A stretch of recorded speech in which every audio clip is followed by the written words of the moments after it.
Турмушка чыгууга чейин аялдар, кыздар өздөрүнө өтө карайт деп, модасы болсун, пластмассасы болсун, башкасы болсун, сулуулугу болсун карап жүрөт, бирок турмушка чыккандан кийин өзүн жоготуп коет. Баягы ушунчалык маани берип карап, өзүн сүйүп күйүп жүргөн баягы кыздан эч нерсе калбай калат да.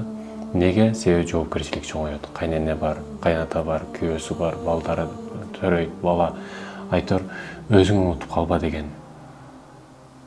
Бардыгын ойлоп өзүң унутуп калба. Мисалы, урматтуу эже карындашым, сиз бир ай ооруп төшөккө жатып калсаңыз, 2 ай карайт, 3 ай карайт. Эгерде айыкпасаңыз, Кудай сактасын мындай оорулардан, бирок айыкпасаңыз таштап кетет. Биз көбүнчө аял киши өзгөлөрдү ойлоп өзүн жоготуп койгон учурлар болот да. Өзүңдү жоготуп койбо. Өзүңдү унутуп калба, урматтуу эже карындашым.